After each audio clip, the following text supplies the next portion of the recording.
안녕하세요. 이곳을 찾아와 주신 여러분께 인사부터 드리며 이야기의 포문을 열어보도록 하겠습니다.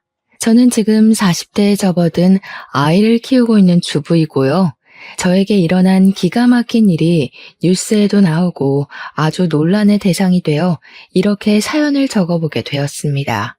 제가 누구인지 알아보시는 분들도 계실 것 같은 마음에 제 신상이 드러나지 않도록 조금 각색을 한 부분이 있다는 걸 미리 알려드리겠습니다. 저도 지금은 시간이 꽤 지난 일이라 논란거리에서 벗어나서 조용하게 살고 있기 때문에 양해해 주시면 감사하겠습니다. 지금부터 제가 겪은 그 말도 안 되는 이야기를 시작해 보도록 하겠습니다. 저는 결혼을 한 이후에 시부모님과는 그럭저럭 괜찮은 관계를 유지하면서 평범한 일상을 보내고 있었는데 미꾸라지 한 마리 때문에 시댁이랑 발길을 완전히 끊게 되었습니다. 그 미꾸라지가 누구일지 대충 짐작은 가실 거라 생각하는데요. 바로 도련님과 결혼한 손아래 동서랍니다. 우리 남편이 시댁의 장남이고 제가 맏며느리로 시집을 오게 되었고요. 남편에게는 하나뿐인 남동생이 있었습니다. 저희가 결혼을 할 당시만 하더라도 도련님이 결혼하기 전이라 도련님과도 꽤 시간을 많이 보낼 수 있었고 그만큼 도련님이랑도 친한 사이를 유지하고 있었습니다. 한마디로 시댁 생활에 크게 불편함이 없을 정도로 그럭저럭 잘 지내고 있었단 소리죠. 몇 번 안 되긴 하지만 주말에 도련님과 시부모님을 모시고 근처로 나가서 시간을 보내기도 하고 딱 한 번 가족 여행을 다녀오기도 했었고요. 별다를 것 없는 생활에 큰 파동이 생기게 된 것은 저희가 결혼을 하고 나서 1년 뒤에 도련님이 결혼을 하게 된 이후에 벌어지게 되었습니다. 그때로 돌아간다면 도련님을 붙잡고 결혼을 말리고 싶은 마음이 아주 굴뚝 같습니다. 그때부터 저의 빌어먹을 운명이 시작되었거든요. 저의 성격에 대해 조금만 이야기를 해보자면 제가 할 일을 아주 똑부러지게 해내는 만큼 말이 많이 없는 묵묵한 스타일입니다. 그러니까 시댁에서는 결혼 초에 저에게 조금 서운하셨던 부분이 있었나 보더라고요. 살갑게 구는 성격은 아니었으니까요. 시모는 저에게 다른 집 며느리들은 하루에 한 번 전화해서 애교도 부리고 맛있는 거 사 먹으러 가자고 한단다 하시면서 말을 하시곤 했었습니다. 근데 저는 그냥 한 귀로 듣고 한 귀로 흘렸죠. 그게 저한테 그렇게 해달라고 요구를 하시는 건지 모르고 그냥 그런가 보다 했거든요. 그냥 시어머니한테 아 진짜요? 어떻게 하루에 한 번씩 전화를 한대요? 와 시간이 되게 많은가 보다 하면서 넘겼습니다. 시부모 입장에서는 제 말이 그냥 별거 없는 대꾸였지만 본인들에게 전화를 하는 게 상당히 피곤한 일이라고 생각하는구나 하는 오해가 쌓이게 된 것입니다. 하나둘 쌓이기 시작하면서 점점 골이 깊어지고 있었는데 둘 다 내색을 하지 않아서 쌓이기만 하고 풀진 못했던 것입니다. 하루는 제가 저희 집 배수관이 막힌 건지 물이 내려가는 게 영 시원치 않아서 시모에게 이야기를 했더니 저에게 뚫어주는 가루가 있다고 사다가 뿌려놓으라고 하더라고요. 그래서 그냥 아무 생각 없이 남편 올 때 마트 들러서 사오라고 해야겠다. 빨리 뚫어놔야 속이 시원할 것 같다 하면서 대꾸를 했습니다. 그러니까 시모가 저에게 화들짝 놀란 목소리로 그걸 왜 자기 아들을 시키냐고 되묻더라고요. 저는 뭐가 문제인가 싶어서 뭐가 잘못된 거냐, 남편이 가면 안 되는 이유가 있는 거냐고 하니까 시모가 당황해하는 거예요. 아니 그거 가루만 뿌리면 끝인 건데 굳이 그거를 퇴근해서 녹초가 된 우리 아들을 시켜 먹으려고? 저는 어차피 남편이 퇴근하는 길에 마트가 있으니까 잠깐 들러서 사오는 게 뭐가 문제냐? 동선으로 따지면 그게 더 효율적이라고 생각했습니다. 거기다가 남편이 퇴근하고 돌아올 때까지 화장실을 쓸 일도 없으니까 그냥 한 번에 하는 게 좋겠다 싶어서 이야기를 한 거였습니다. 시모는 저에게 가루만 뿌리면 끝인 건데 굳이 자기 아들을 부려먹으려고 그런 거냐면서 저한테 지금 마트에 가서 사오라고 하더라고요. 일을 뭐하러 2번을 해야 하는 건지 남편이 퇴근길에 사오면 한 번에 싹 가능한 일인데요. 저랑 시모랑 서로 이야기하는 포인트가 다르다 보니까 서로 자기 주장이 맞는다고 우기는 꼴이 되었고요. 이러한 일이 한두 번이 아니라 매번 일어나다 보니 시모는 저에게 잔소리를 하기 시작했고 저는 그 잔소리가 듣기 싫어서 연락을 더 안 하게 되었습니다.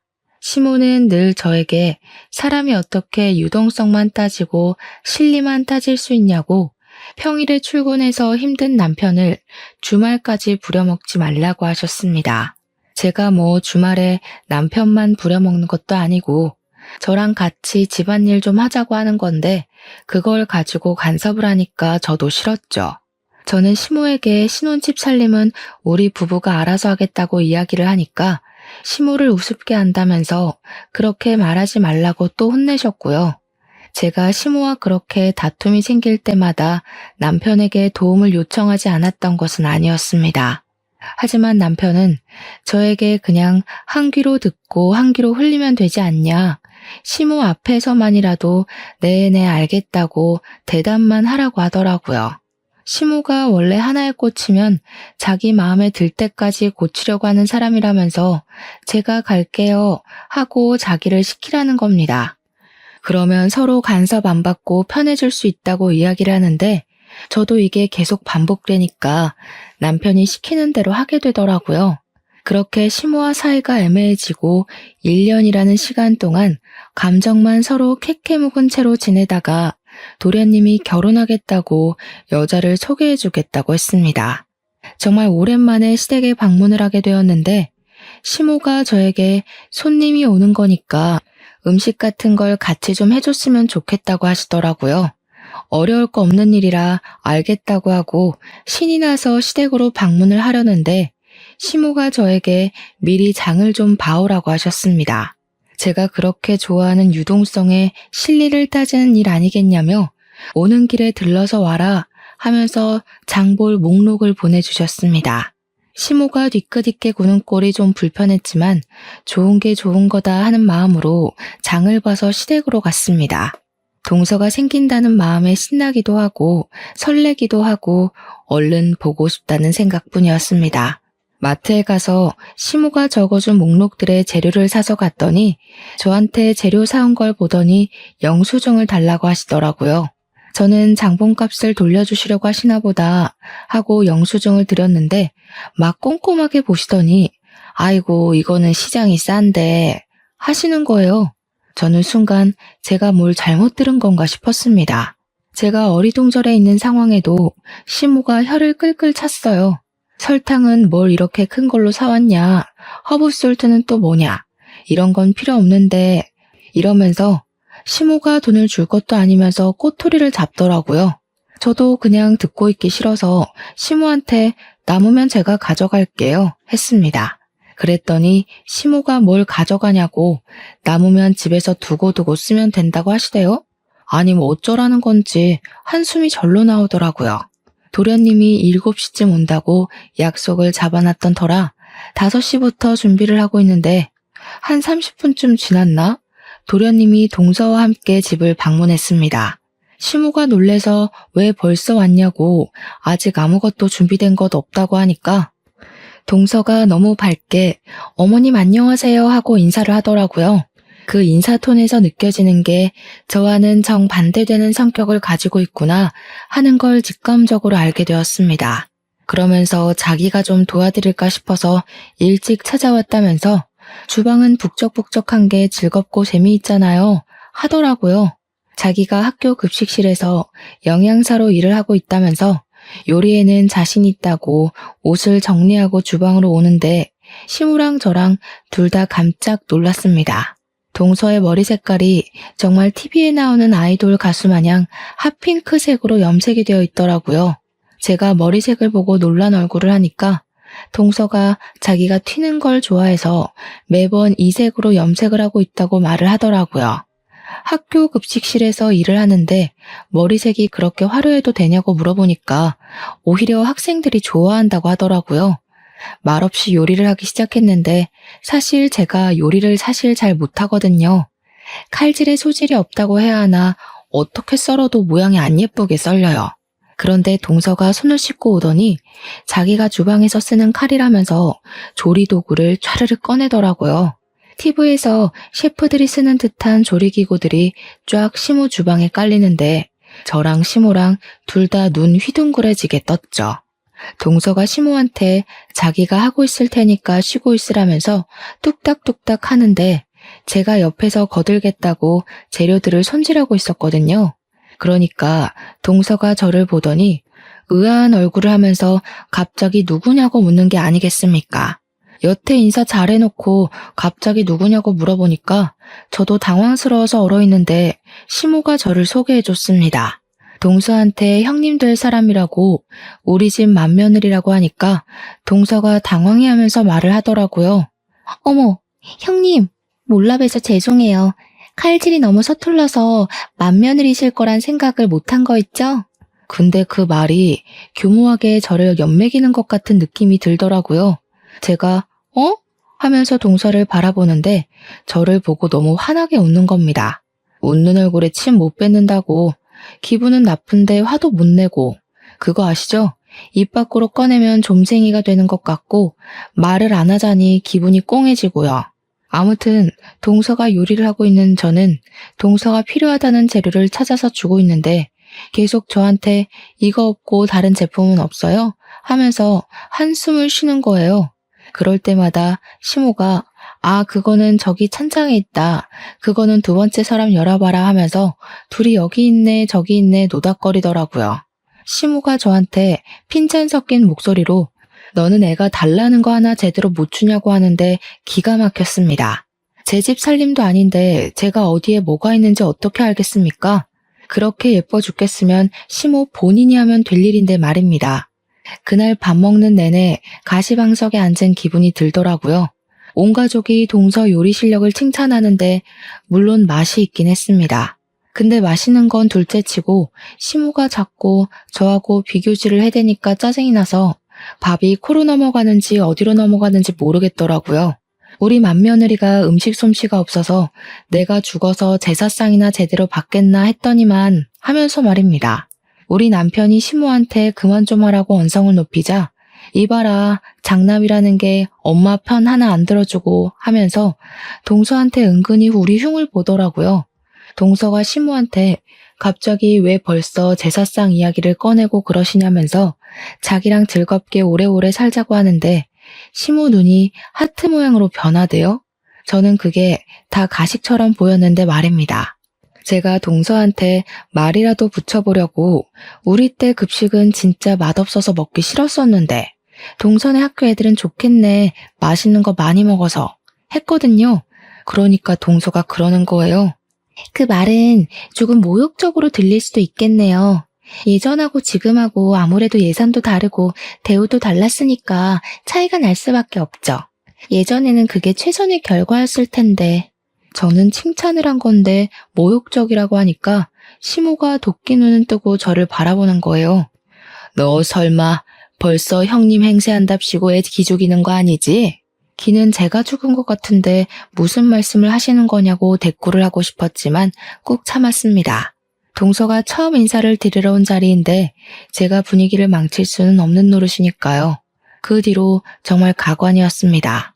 급식실 영양사가 한 달에 얼마를 버는지 모르니 제가 뭐라 말을 할 수는 없지만 동서가 돈을 엄청 쓰더라고요. 시모가 입이 귀에 걸려서는 저에게 전화를 해가지고 자랑을 그렇게 하는데 제가 무슨 대꾸를 해야 할지 몰라서 네네 대답만 했습니다. 동서가 언질도 없이 찾아와서는 자기랑 어디 좀 가자고 졸라서 나갔더니 비싼 호텔에 가서 밥을 사주는데 입안에서 살살 녹더라.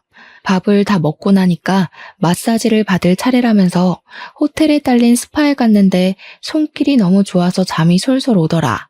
비싸서 엄두도 내지 못했던 코스였는데 둘째가 데려가 주니까 너무 행복하고 효도받는 기분이 들더라. 거기다가 자기가 좋아하는 티를 내니 다음에 또 같이 오자고 했다면서 이렇게 받기만 해서 어떡하냐 미안한 마음이 다 들더라 하는 겁니다. 이 말을 저한테 하는 이유는 저에게도 해달라는 뜻 아니겠습니까? 하지만 저희는 외벌이었고 대출금 갚기도 빠듯했습니다. 제가 선뜻 저랑도 한번 가시죠 하는 말을 꺼내지 않으니까 시모가 오기가 생긴 건지 동서한테 자기도 무언가를 해줘야겠다고 하더라고요. 그러면서 복이라는 게 원래 나눈 것만큼 들어오는 거라고 저한테 이야기를 하는데 속이 너무 빤히 보이더라고요. 그런 돈 자랑을 들어야 하는 이유도 모르겠고 저도 사람이니까 짜증이 막 올라오잖아요. 어머니, 저한테 지금 동서만큼 해달라고 이야기를 하시는 거예요? 저희 사정 뻔히 아시면서 이러시면 부담스러워요.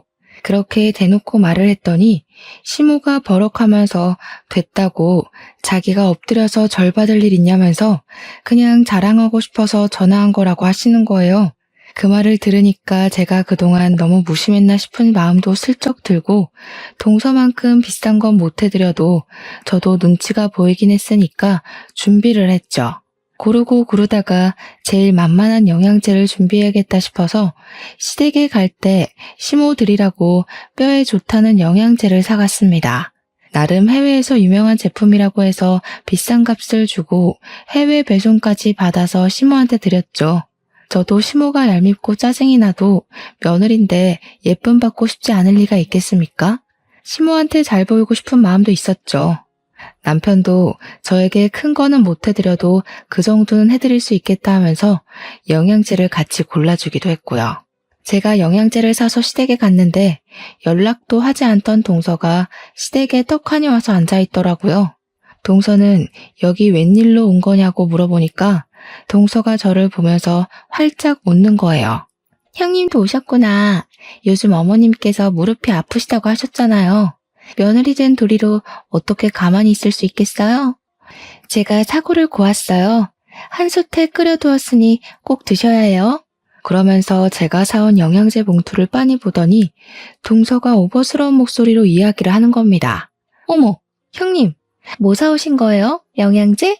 형님, 이렇게 비싼 영양제는 어머님도 부담스러우실 텐데 뭐니 해도 정성이 최고죠. 사골이나 도가니 수육 드시는 게 훨씬 기분도 좋고 맛도 좋고 그렇죠, 어머님. 그래, 우리 둘째가 내 마음에 쏙 드는 말을 하는구나. 얘 첫째야, 우리 둘째가 글쎄 아침부터 와가지고 7시간이나 사골을 고았지 뭐냐. 국물이 뽀얀 거 봐라. 이게 바로 정성이라는 거다. 정성. 큰 며느리라는 게 둘째보다 못해서야 어디 쓰겠어? 엄마, 이 영양제 진짜 좋고 비싼 거예요. 국내엔 들어와 있지도 않아서 해외 직구로 사온 건데 무슨 말을 그렇게 하세요? 됐어. 해외 영양제면 뭐하니? 정성 들어가 있지 않은데. 근데 우리 아들은 왜 이렇게 말랐니? 집에서 밥도 못 얻어먹는 거 아니야? 우리 둘째 아들처럼 살이 오르면 얼마나 좋아.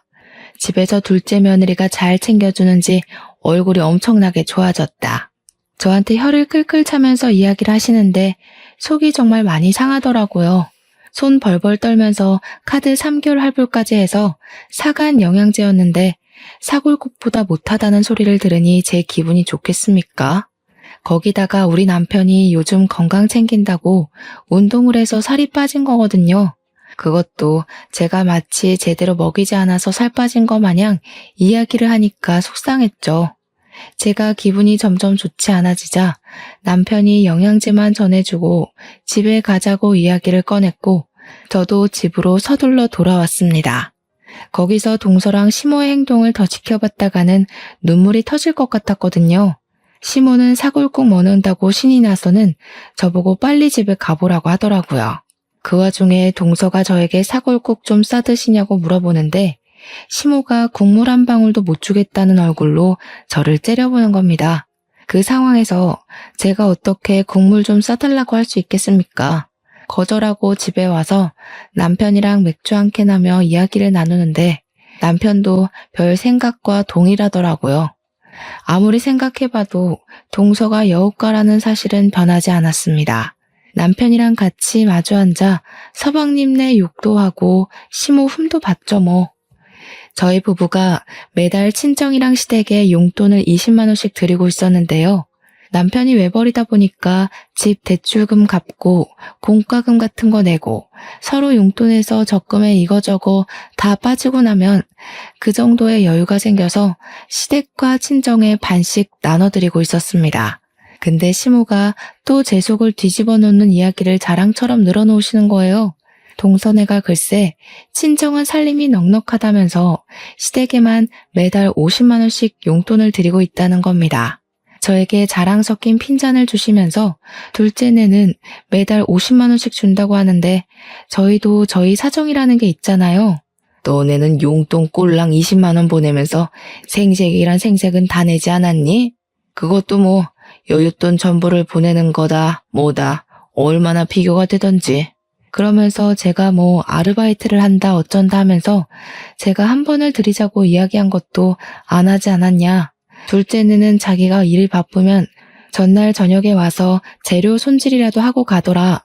너는 이 집안에서 하는 게 뭐냐 하면서 화를 내셨습니다. 제사상도 할 말이 많은데요. 제가 안 하겠다고 한 게 아니라 시모가 저 요리 못한다고 안 시키셨던 거였거든요. 동서가 잘하는 건 잘하는 거고 그걸 왜 저랑 비교질을 해가면서 저한테 스트레스를 주시는 건지 도무지 이해를 할 수가 없었습니다. 그러면서 동서가 이번에는 시모에게 가방을 사주고 화장품도 엄청 고가의 브랜드로 전 라인을 맞춰주었대요. 학교 급식실에서 일한다고 해서 부모님 월급이나 받겠나 싶었는데 능력이 있으니까 돈을 많이 받는 것 같다고 하시더라고요.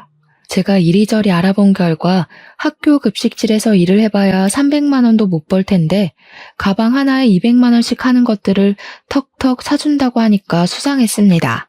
남편이 외벌이로 벌어오긴 하지만 대기업에 다니고 있고 연차도 꽤 돼서 한 달에 500만 원 정도 벌어오거든요. 동선에는 맞벌이지만 둘이 합쳐서 그 정도 벌어오는 걸로 알고 있었단 말이죠. 근데 그렇게 여유를 부릴 수 있다고 하니까 이상하지 않겠습니까? 시모의 온갖 비교를 당하면서 저는 꿋꿋하게 맏며느리 자리를 지키고 있었습니다. 시간이 지나고 지날수록 시모는 작정을 하고 저랑 동서의 사이를 차별하기 시작하셨습니다. 아주 눈에 띌 정도로요. 거기다가 첩첩산중으로 동서가 글쎄 임신까지 하게 된 것이 아니겠습니까?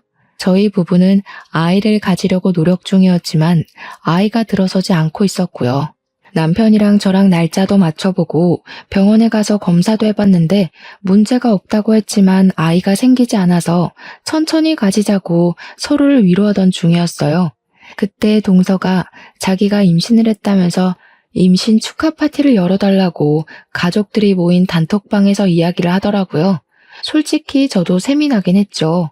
티는 내지 못했지만요. 시모는 문자로도 느껴질 만큼 신이 나서는 동서에게 화려한 날개를 달아주었습니다. 덕분에 저는 그 뒤로 시댁의 모든 잡일거리를 도맡아서 하게 되었습니다. 글쎄 동서가 임신 초기니까 조심해야 한다고 하면서 저에게 동서한테 연락도 하지 말라고 엄포를 놓는 게 아니겠습니까? 평소에 제가 동서랑 연락을 하고 지내는 것도 아니긴 했지만 대놓고 연락하지 말라고 하니 기분이 팍 상하더라고요. 네네 알겠습니다 하며 성의 없이 대꾸를 하니까 시모도 또 그게 마음에 안 들었는지 저한테 너는 왜 안 생기냐고 구박을 주더라고요. 장남이 대를 이어야 하는 건데 둘째네가 더 장남같이 군다고. 둘째 며느리가 맏며느리 같다고 하면서요. 너희가 아이 안 생기는 데엔 분명 문제가 있는 거다. 그리고 너처럼 아이가 안 생기는 애가 둘째한테 연락이라도 했다가는 부정 탈 수 있어. 그니까 급한 연락 아니고서야 나를 통해서 하도록 해라. 최대한 자제를 하란 소리야. 알겠어? 그런데 그 말이 그렇게 서러운 거 있죠. 아이가 안 생기는 애가 연락이라도 하면 부정을 탄다고 가슴에 빗으로 꽂히더라고요. 어머님, 그렇게 말씀하시면 저도 너무 서운해요. 저희도 아이를 가지려고 노력하는 중인데 그런 걸로 비교를 하세요. 어쩜 너랑 나랑은 이렇게 맞는 구석이 하나도 없을 수가 있니? 서운하긴 뭐가 서운해. 우리 시대 같았어 봐라.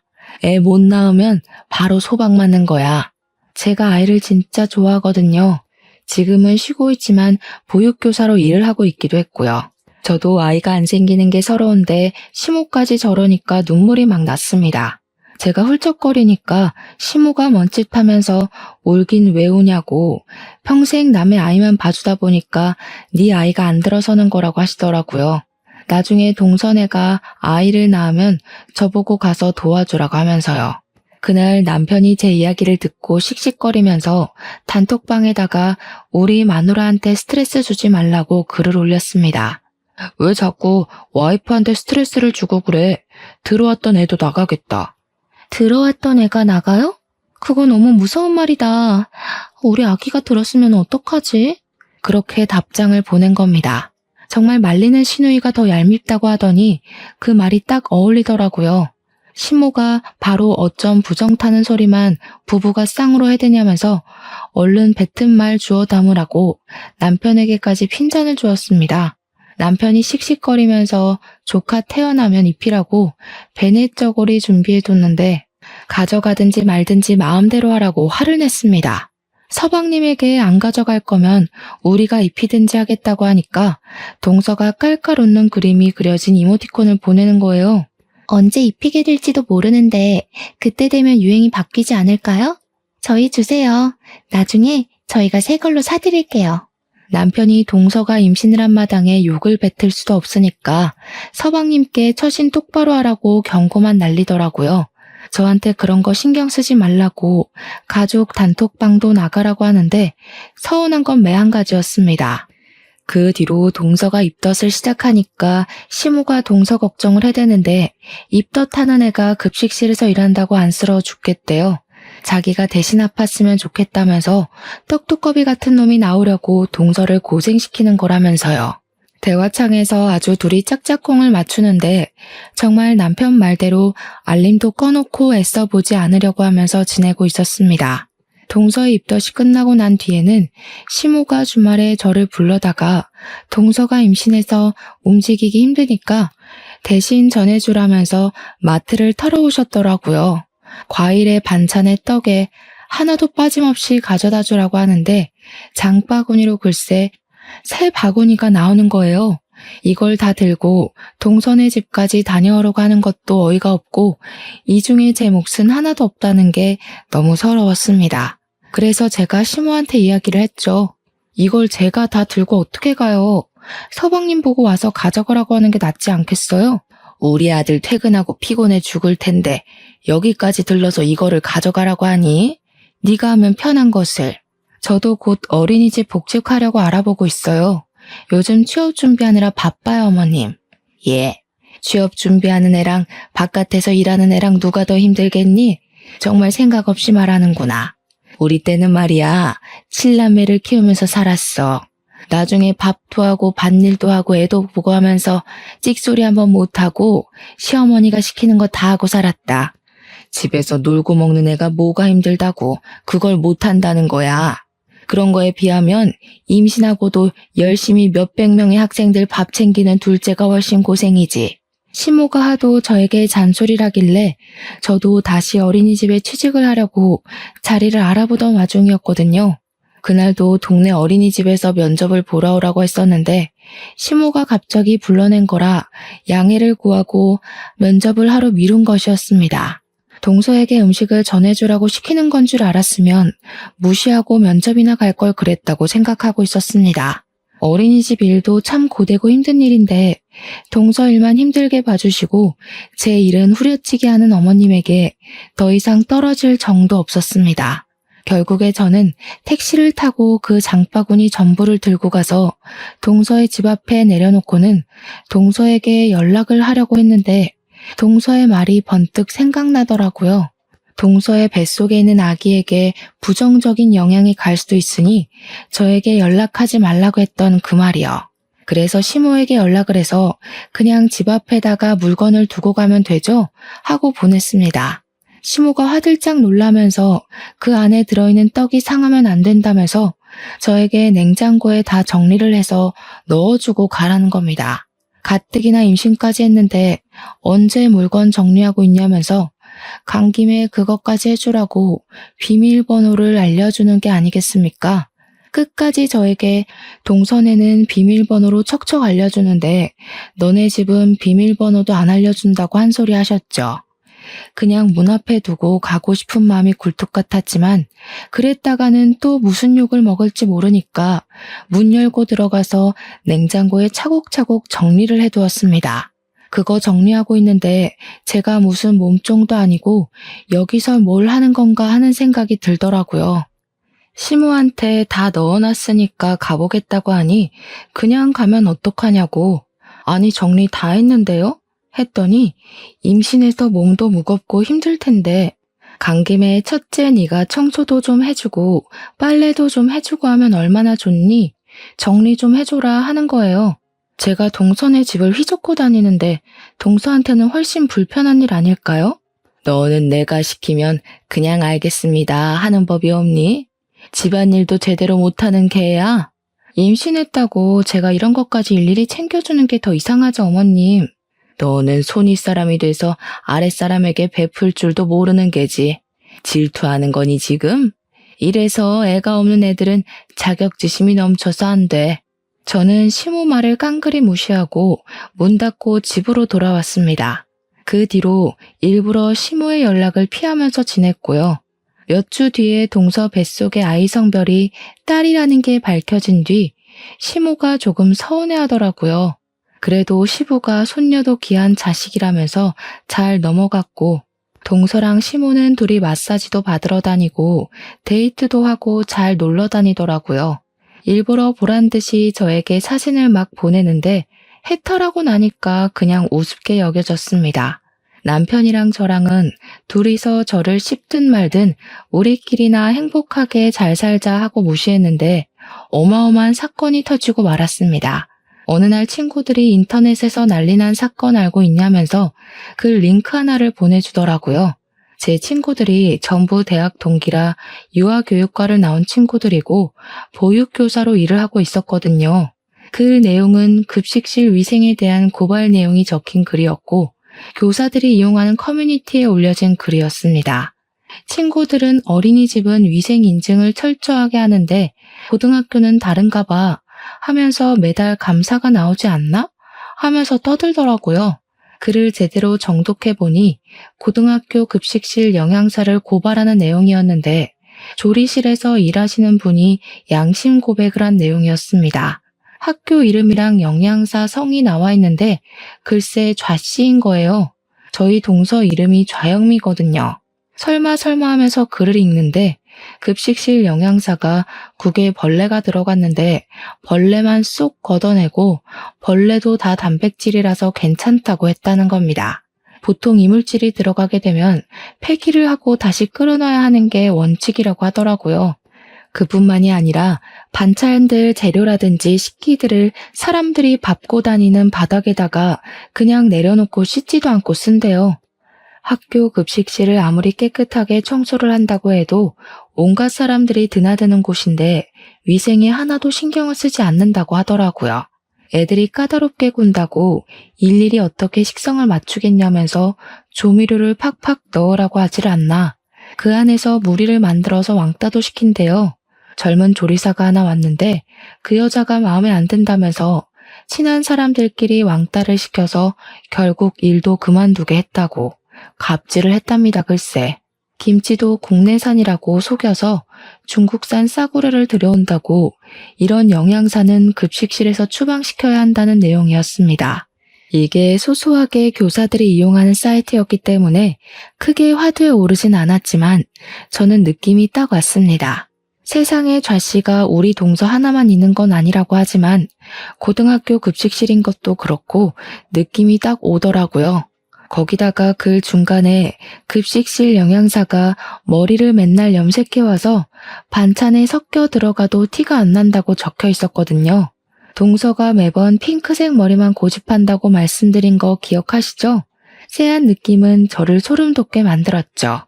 동서가 그동안 저에게 못되게 군 것도 있고 한번 호되게 복수를 하고 싶은 마음에 저는 기관을 이리저리 찾아보았습니다. 하지만 급식실을 정확하게 고발할 수 있는 기관이 없더라고요.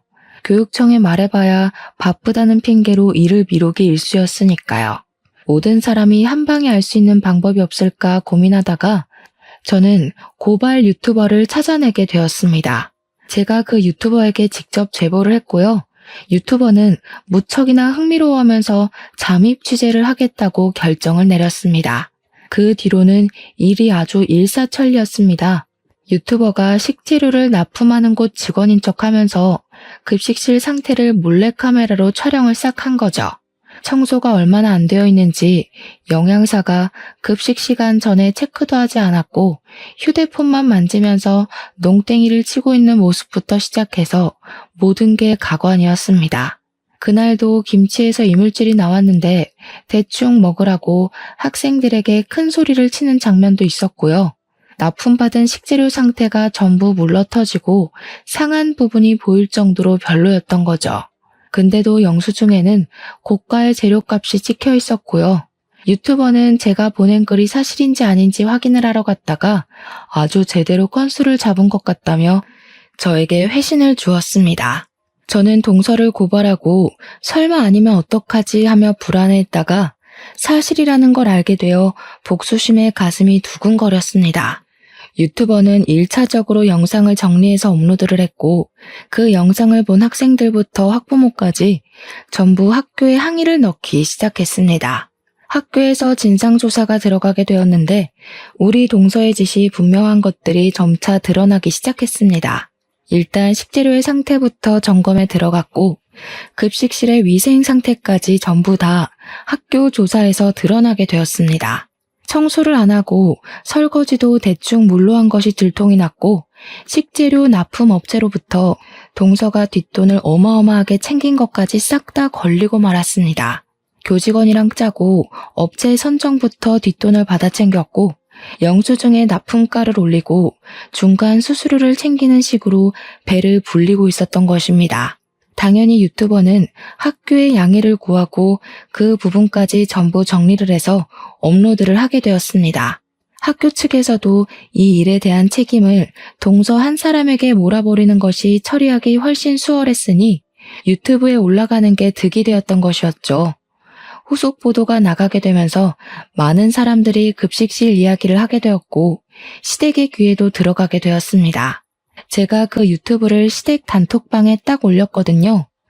거기다가 사건이 커지면서 뉴스에도 보도가 되게 되었는데 얼마나 상세하게 나오던지 우리 동서의 분홍색 머리카락까지 싹 찍힌 겁니다. 모자이크에 음성 변조가 되었다고 해도 핑크색 머리는 강렬하더라고요. 까막눈인 사람도 우리 동서인 것을 알아볼 수 있을 정도로요. 시모는 둘째 며느리 자랑을 엄청나게 하고 다녔는데 누가 봐도 둘째 며느리로 보이는 사람이 뉴스에 나왔으니 뒤집어졌습니다.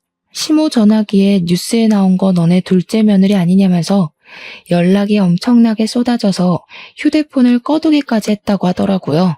동서는 결국 계속된 수사에 모든 것을 자백하게 되었고 뇌물 혐의에 애들 먹는 걸로 장난친 것, 식품위생법까지 위반한 사실을 말입니다. 당연히 크게 화두에 올랐기에 징역살이가 확정나게 되었고 시모는 당장 이혼을 하라면서 서방님에게 난리를 치기 시작했습니다. 서방님은 당장 아이가 뱃속에 있는데 어떻게 이혼을 하겠냐며 골머리를 썩고 있었습니다. 동서는 자기한테 비싼 변호사를 선임해주지 않아서 이렇게 된 거라면서 시모와 서방님에게 자기가 해준 게 얼만데 이런 취급을 하냐고 펄쩍 뛰었습니다. 시모한테 그동안 선물 사주고 좋은 데 데려가고 한 돈이 전부 뒤로 챙겨서 받아먹은 돈이었더라고요. 시모는 자기도 잡혀가는 거 아니냐면서 저에게 전화를 해서 벌벌 떨었는데 저는 얼마나 고소했는지 모릅니다. 대놓고 고소한 티를 낼 수는 없었지만 시간이 지날수록 아수라장이 되어가는 현장이 너무 재미있었죠. 동서는 교도소에서 아이를 낳게 생겼다면서 울고불고하고 결국 시부모가 나서서 이혼을 하라 종용한 덕에 서방님은 동서랑 이혼을 했고요. 동서가 교도소에서 편지를 써서는 애는 네가 키우라고 자기는 못 키운다고 난리를 부렸습니다. 둘이 그걸로 한참 실랑이를 벌이다가 결국 서방님이 키우기로 결정이 났는데 시모가 저를 불러다가 정신 나간 소리를 하더라고요. 남자 혼자서 애를 어떻게 키우겠니? 너희 부부가 애도 없으니 입양해서 키우는 게 좋겠구나.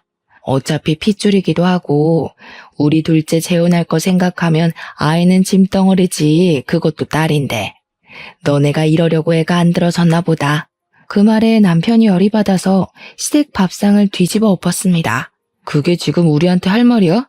똥은 자기들끼리 신나게 싸질러 놓고 수습을 우리한테 하라는 게 말이나 된다고? 앞으로는 이 집 근처로 발길도 들이지 않을 거야. 그렇게 구박할 때는 언제고 이제 와서 핏줄이 뭐? 애를 키워? 엄마 진짜 그렇게 살지 마. 결국 동서가 교도소에서 아이를 낳고 출생 신고를 한 뒤에 바로 서방님께 아이만 덜렁 보냈다고 하더라고요. 이렇다 저렇다 말도 없이 아이만 덜렁 시댁으로 보내지는 바람에 무척이나 당황스러워했다고 하던데 저희가 뭐 알 바인가요? 저희는 남편의 선언대로 시댁에 발길도 하지 않았고 3년이라는 시간을 보내게 되었습니다. 3년 뒤에 또 한 번 시댁이 발칵 뒤집어졌죠. 동서가 출소를 했고 서방님께 다시 합치자고 애를 부부가 키워야지 한 사람이 키우는 게 말이 되냐고 끈질기게 들러붙었다고 하더라고요. 그런 와중에 손녀딸의 얼굴이 이상하게 서방님을 점점 닮지 않는 것 같은 기분에 몰래 친자 검사를 시부가 진행을 했더니 글쎄 진짜 불일치가 나온 겁니다. 시부가 열이 받아가지고 결과지 받자마자 집에 찾아온 동서의 뺨을 후려치고 이 애는 누구 애냐고 애 데리고 당장 사라지라고 했대요. 동서는 사색이 되어서 도망가고 그 뒤로 뭐 법적 소송에 애한테 들어간 돈 다 받아내겠다고 거품 물고 개싸움을 하고 있다고 하더라고요. 그렇게 시댁에서 난리가 난 동안 저희에게 정말 소중한 생명이 찾아오게 되었고 법적 공방이 이루어지는 내내 무럭무럭 제 뱃속에서 자라고 있었습니다. 저는 솔직히 딸을 조금 더 바랬지만 뱃속의 아이는 아들이었습니다. 그 소식을 제가 개인 SNS에 올려두었었는데 시모가 염탐을 몰래 하고 있었던 건지 뜬금없이 저에게 연락이 왔습니다. 맏며느리야, 내가 너의 소중함을 너무 늦게 알았다. 내가 다 잘못했다. 내가 바보 같은 인간이었어. 우리 떡두꺼비 같은 손자, 대를 이을 손자만 보게 해주렴. 그러면서 집으로 한약이며 과일이며 아기용품이며 자꾸 택배로 보내더라고요. 제가 모조리 다 반송을 시키자 하루는 직접 들고 집으로 찾아오셨는데 제가 시모에게 다시는 찾아오지 말라고 소금을 뿌려버렸습니다. 소금 세례를 받은 시모는 잘못했다고 울면서 빌었지만 저는 문을 닫아버렸습니다. 그 이야기를 들은 남편이 시댁에 찾아가서는 2번 다신 찾아오지 말라고 이게 다 차별을 한 업보라 생각하라며 저희 부부 이사도 가고 번호도 바꿀 거라고 했다네요. 덕분에 저는 무사히 아들을 출산했고 시부모는 그 뒤로 처절하게 남편에게 매달리고 있지만 절대로 받아주지 않고 있습니다. 강단 있는 남편 덕에 저는 육아에만 집중을 하고 있고요. 친정의 도움으로 평화로운 나날들을 보내고 있답니다. 못된 마음을 먹는 사람들은 꼭 끝이 좋지 않더라고요. 그래서 전 앞으로 열심히 아이를 위해 사랑을 베풀며 살아보려고 합니다. 끝으로 제 이야기를 들어주셔서 다시 한번 감사드립니다.